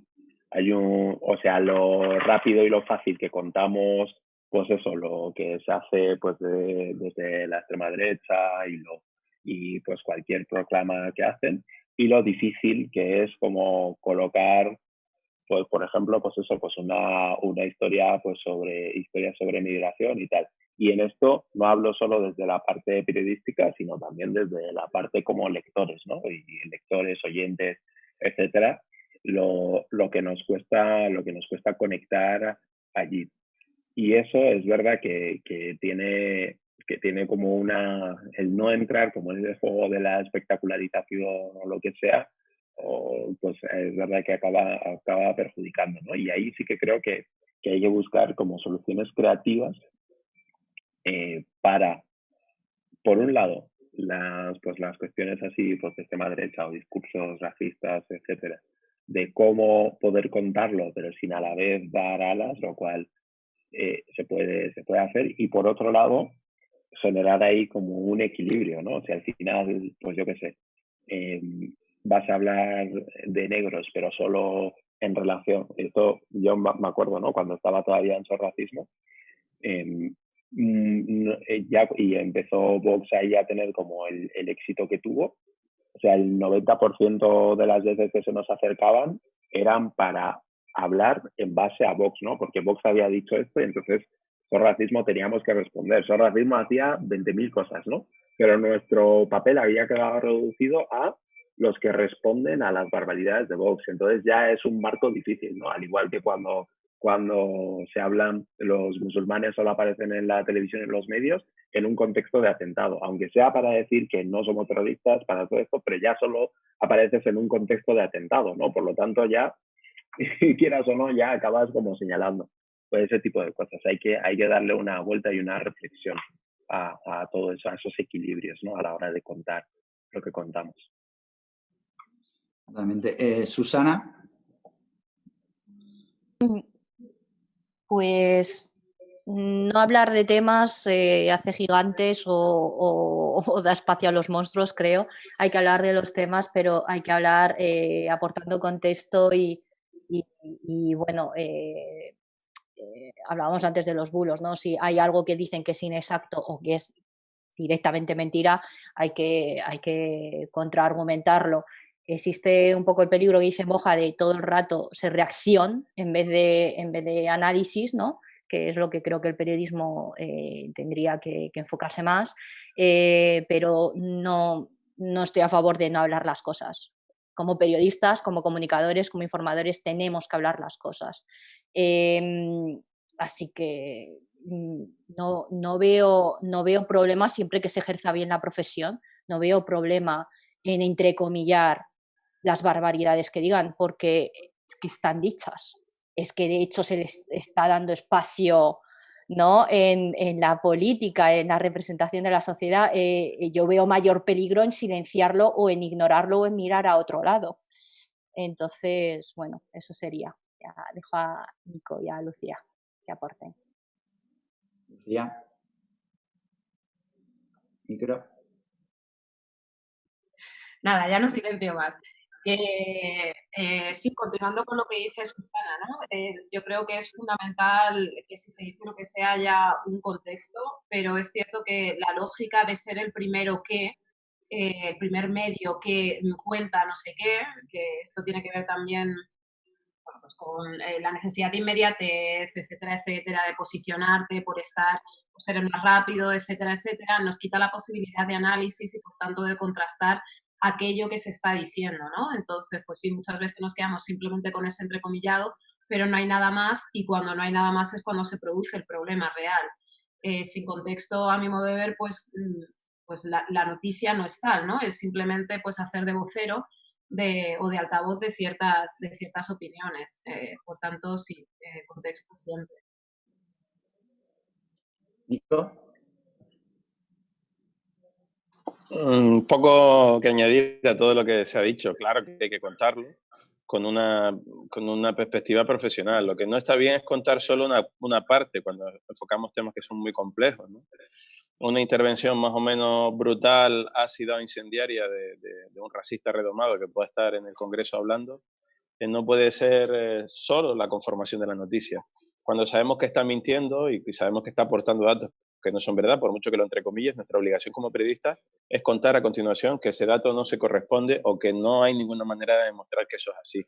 No podemos ser simples palomas mensajeras del mensaje del otro. Nosotros no somos el gabinete de prensa de nadie, ¿no? Entonces, es evidente, en el periodismo tenemos que hacernos eco de todo tipo de voces, incluidas las que ahora nos gusten o no, están en el Congreso y en otras instituciones, son claves en muchos gobiernos de comunidades autónomas, ayuntamientos, pero que no nos olvidemos que nosotros no somos el gabinete de prensa de nadie y que tenemos nuestra función para analizar el mensaje, dar otro punto de vista y para que la gente entienda el conjunto de lo que se dice y si es una barbaridad o no se asemeja a la realidad, que en el mismo artículo o con el mismo vídeo, en la misma historia, pueda tener la gente el contrapunto, ¿no? Porque si no, siempre van a imponer ellos, como son los que más gritan, los que dicen la mayor barbaridad y los que generan la mayor metáfora exagerada, siempre van a ganar ellos el discurso público. Totalmente, en ese punto quizá voy a rescatar algunas ideas de la mesa anterior también y que porque estoy totalmente convencido y comparto. En cuanto, por ejemplo, quizá lo que habría que destacar en un titular, lo digo porque cuando hablamos de la profundidad en el análisis de una noticia, todas y todos sabemos que mucha gente lee a golpe de titular, ni siquiera entra dentro del cuerpo textual de la noticia. Se genera la opinión pública muchas veces con los titulares. Y si quizá una de las buenas prácticas sería tan sencillo como empezar titulares tan bárbaros como Vox asegura que entran cientos de yihadistas en la frontera entre Ceuta. Si ese titular a lo mejor empezara con Vox asegura sin ningún tipo de pruebas que entran cientos de yihadistas en frontera, pues creo que también cambiaríamos la manera, ¿no?, de informarnos, ¿no? Desde el titular. Yo creo que es más importante ya incluso en el titular, si lo sabemos, desmentir, ¿no? Y no esperar al cuerpo textual. Lo digo porque también caemos muchas veces, parece ese inmigracionalismo del que hablaba Lucía, del que acuña Red Acoge, que tenemos también dentro de Desactiva sus campañas, porque queremos que sea una herramienta que recoja un poco todas las iniciativas. Ese sensacionalismo a veces nos lleva a esos titulares, aunque luego en el cuerpo textual recoja el desmentido, ¿no? Pero al final no sirve porque te quedas con el titular. En esa parte de preguntas, nos hacen una pregunta que creo también es interesante. Dice, ¿qué opináis de que la Fiscalía esté investigando los insultos racistas al futbolista Iñaki Williams? En el sentido, quizás, esto siempre hablamos del tema legal, ¿no? El tema jurídico. Si la justicia es eficiente o no es eficiente, también si debería o no debería meterse también en el tema de medios de comunicación. No sé cómo lo veis. Lucía, por ejemplo. Es que no entiendo muy bien lo de que debería meterse o no en los medios de comunicación. A mí me parece que o sea, la violencia y el racismo en el fútbol lleva años, siglos, y es genial que haya un punto ya final para esto, ¿no? Y eso pasa por este tipo de cosas. O sea, la selección inglesa en su momento decidió que no iba a volver a jugar en el Santiago Bernabéu precisamente por los gritos imitando a monos que se proferían cada vez que una persona negra tocaba el balón. Entonces, es importante que se acabe con este tipo de exhibiciones de odio en un campo de fútbol. En un campo de fútbol o en cualquier sitio. Por tanto, medidas ejemplarizantes, yo estoy súper a favor. Además, y esto también puede servir dentro para el resto de la población, porque muchas veces no denunciamos porque pensamos que no va a servir absolutamente para nada. Entonces, pues claro que sí, que se sepa que hacer ciertas cosas tiene consecuencias, que no son bromas o que por lo menos no deberían tomarse como tal y que hacer esto está mal. Ya está, que además se puede denunciar, como decía. Bueno, sobre este tema brevemente, yo creo que históricamente se han entendido los campos de fútbol como un lugar en el que tú puedes ir y hacer de todo, como un sitio al margen de la ley. Y eso ha sido como un gran problema. Y a mí me parece bien, o sea, lo hablaba con Alberto Yogo, el comentarista deportivo. O sea, tú imagínate, si vas a un supermercado y le vas al frutero y le empiezas, negro de mierda, vete a tu país, pues como es en un campo de fútbol, pues la gente se te va a quedar mirando como, ¿qué haces? Y bueno, y dependiendo de lo que dices, incluso puede llegar la policía y decirte, a ver, señor, váyase de aquí o lo que sea. Pero sin embargo se entiende que en un campo de fútbol es normal, ¿no? Hemos llegado a ese punto en el cual tú puedes ir, vas al campo de fútbol y vas ahí a la persona que estás viendo trabajando y le insultas y nadie a tu lado, poca gente se inmuta y nadie puede venir y decirte, oye, mira, esto no es ilegal en cualquier parte de la sociedad, aquí también. Entonces yo creo que es un paso que se ponga coto a eso. Y yo creo que realmente hay que entender, me parece que están en cierto modo como en unos planos distintos, ¿no? Lo que puede pasar en un campo de fútbol con lo que pueda pasar como en un medio de comunicación, en una redacción. Creo que pueden ser como ámbitos distintos. O sea, porque yo entiendo que si en una redacción un compañero se pone, tú, mierda, ese artículo, no sé cuántas, pues hombre, pues probablemente pues sería como, ¿qué haces? La gente miraría raro y si llegara el caso, pues se podría denunciar. Con el tema de la información sí que siento como que es distinto, ¿no? Dependiendo desde qué punto de vista se mire. Nico. Bueno, en teoría en este país una fiscalía contra los delitos de odio, ¿no? Debería funcionar. Cuando se genere odio, incluido en los medios de comunicación, la fiscalía debería actuar. El gran problema es que la fiscalía, como garante de los derechos, etcétera, etcétera, no actúa en muchos ámbitos, ¿no? Un ejemplo es precisamente la llegada de inmigrantes por vías irregulares, donde se pisotean sus derechos y la fiscalía está a por uvas, ¿no?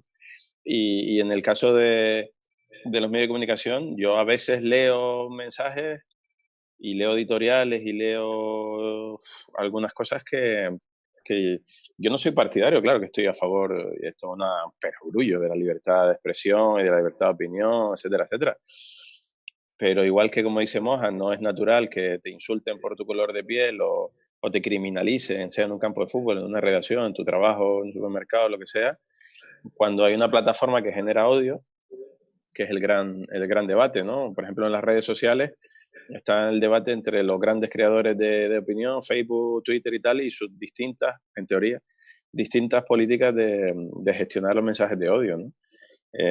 Yo no tengo la pócima mágica, pero desde luego lo que no puede ser es que, amparándonos en la libertad de expresión, veamos una maniobra de criminalización o de creación de odio contra determinada persona o determinado colectivo y a quien corresponda, que en este caso es la Fiscalía para los delitos de odio, no haga nada.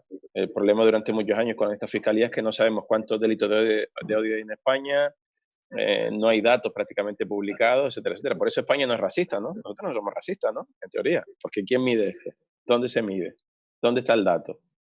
Pues una de las cosas que exigimos como sociedad es que cuando esto pase, se cumpla la función pública que marca la ley de control y de análisis de si se ha cometido un delito o no de creación de odio, que sepamos dónde, cuándo, y creo que es uno de los caminos también para que esto de alguna manera se limite, porque si se puede hacer cualquier barbaridad contra Iñaki Williams en un campo de fútbol o de otra manera en otra plataforma, pues va a seguir eternamente. Susana. Yo creo que ya lo han dicho todo, no voy a añadir nada más, simplemente suscribo las palabras de todos los compañeros y compañeras y es que ya más claro agua, ¿no? O sea, la libertad de expresión no es, como dice Nico, un perogrullo, una especie de frase comodín para justificar la falta de respeto y unas actitudes que nos minan como sociedad, ¿no? Entonces, no voy a añadir nada más, simplemente apoyar y suscribir cada una de las palabras de los otros 3 panelistas. Un segundín, con respecto a lo que decía Nico, es que a mí me parece importantísimo eso porque como no se cree siquiera que existe el racismo, precisamente por eso contamos con muy pocos datos y con muy pocas investigaciones al respecto, ¿no? Eso evidencia cómo pues, vivimos en una auténtica entelequia, ¿no? O sea, o más bien se considera que el racismo es una entelequia. Entonces, claro, ahí está el gran problema. Que primero, cada vez que hablamos de racismo nos piden chorrocientos datos para que no parezca que se trata de nuestra opinión y de que somos súper lloricas, tenemos la piel fina, etcétera, etcétera, pero al mismo tiempo tampoco hay prácticamente datos porque el punto de partida es que no consideran que existe racismo. Muy bien, vamos a ir terminando. Simplemente recojo una de las últimas preguntas.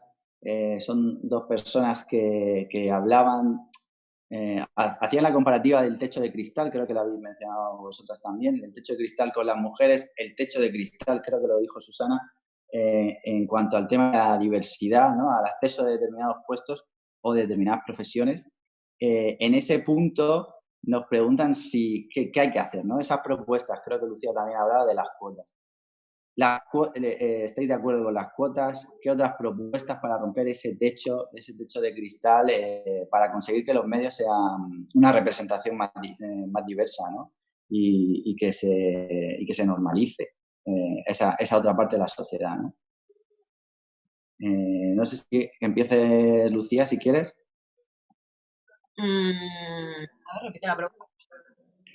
Sí, el tema del techo de cristal, que se habla mucho para el tema de las mujeres, pues para el tema de la diversidad cultural, ¿no? Bueno, es muy importante, ¿no? Con respecto al techo de cristal, yo siempre digo que las mujeres que no somos blancas directamente caminamos encorvadas, ¿no? Porque el techo de cristal nos llega por aquí, más o menos, o incluso por aquí. Entonces, yo he puesto el ejemplo de la BBC, ¿no? Con ese 20%, creo que lo estoy diciendo todo. Yo sí estoy a favor de que se hagan políticas correctivas con respecto a, y digo correctivas, para corregir las tendencias anteriores. No se está pidiendo que se meta gente por meterse, no se está pidiendo a gente que se meta gente que no sabe, no, se está pidiendo que se haga un poco justicia en la representación. Y eso incluye contar con profesionales que puedan añadir miradas a la realidad que nos están contando, a la realidad cercenada, de momento, que nos están contando. Entonces, yo por supuesto que estoy súper a favor de las cuotas porque creo que va a sumar, creo que va a provocar que tengamos unas noticias mejores, una información mejor, una cobertura mediática mucho más plena, ¿no? En ese sentido. Susana. Pues yo también estoy a favor de que se empiece con una medida de cuotas, porque si adoptamos una actitud pasiva, no van a cambiar las cosas. Eso es así. Por todo lo que hemos comentado a lo largo de la charla, que bueno, quienes nos estén viendo, pues habrán hecho un camino junto a nosotros, ¿no? Y nosotras de por qué ocurre lo que ocurre, ¿no? Entonces yo creo que las cuotas es un modo de hacer que ocurran las cosas y de empezar a naturalizar y de empezar a incorporar, ¿no? Esas realidades, esas vivencias y darse cuenta de que están y de que enriquecen muchísimo. Lo ideal es que más adelante no haga falta tener que decir, no, por favor, mete a una mujer racializada o a un hombre racializado porque quizá te falta perspectiva, te falta sensibilidad a la hora de abordar estos temas, o quizá estás invisibilizando a profesionales que ya tienen conocimiento de causa, que ya tienen un desarrollo, ¿no? para poder hacer un trabajo igual que el resto de compañeros.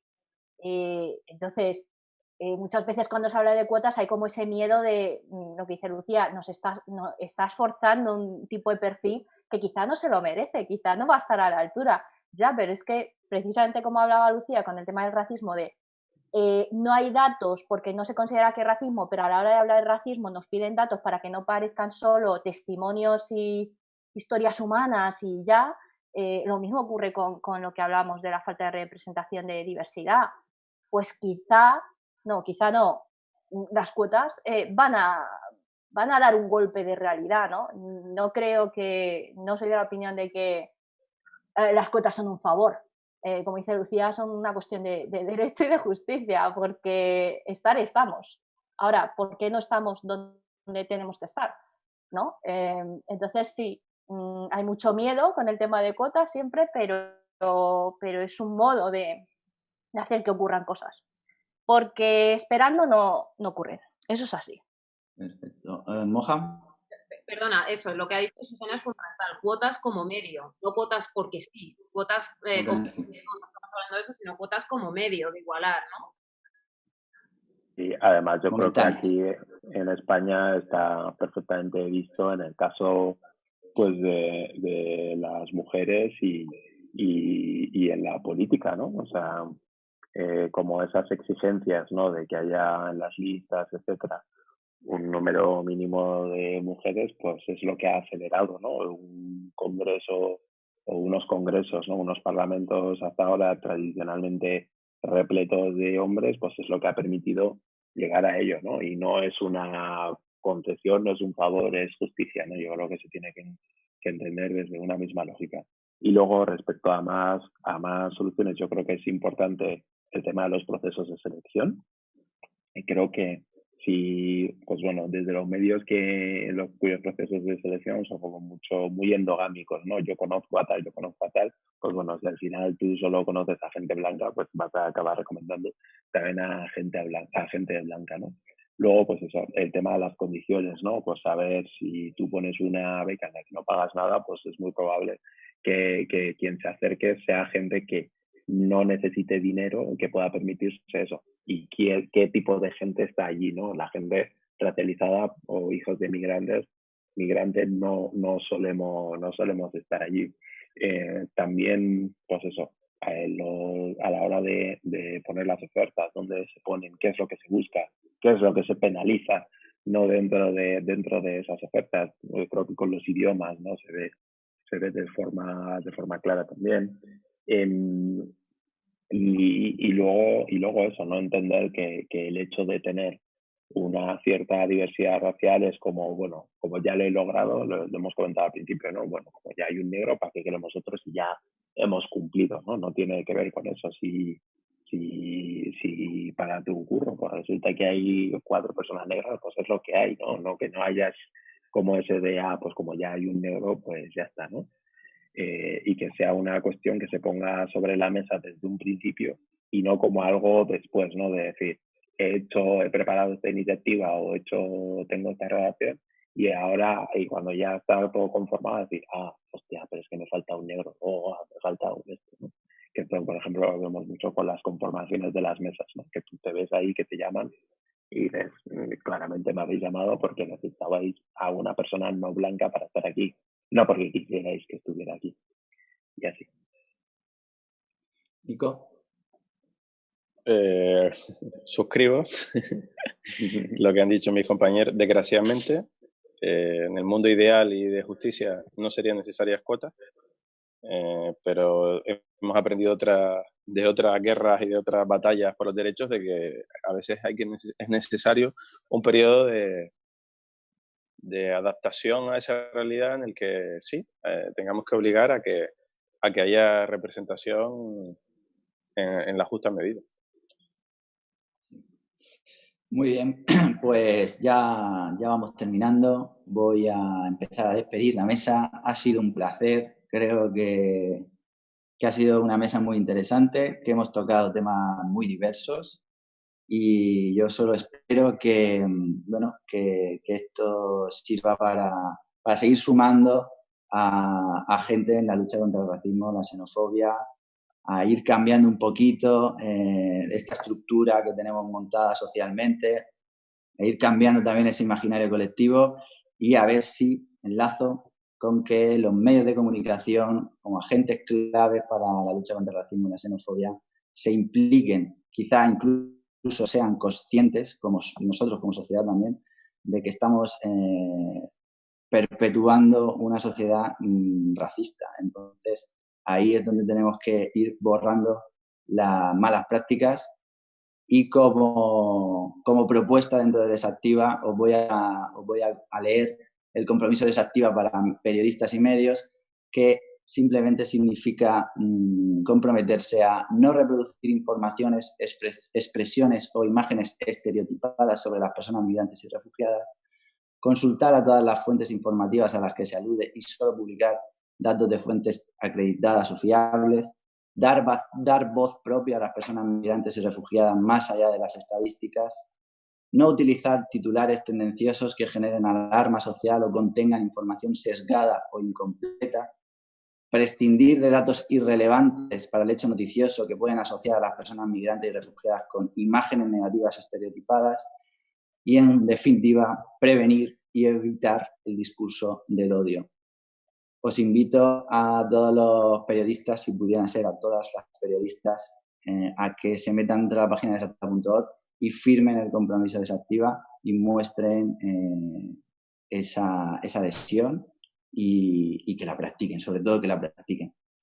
Sin más, nos vemos esta tarde con la siguiente mesa, una mesa precisamente con este tema que hemos terminado, con el entornos laborales, la lucha del racismo y la xenofobia en los entornos profesionales, en los entornos laborales, y terminaremos la jornada con una mesa Yo desactivo el racismo, acciones la xenofobia contra la que hay en discriminación nuestro país comunitaria a través del señalamiento dentro de las causas de históricas propuestas de las por las cuales se mujeres reproduce el inmigrantes racismo en de nuestra diferentes territorios en los que está el programa Nosotras, como Barcelona, como Sevilla y como Murcia.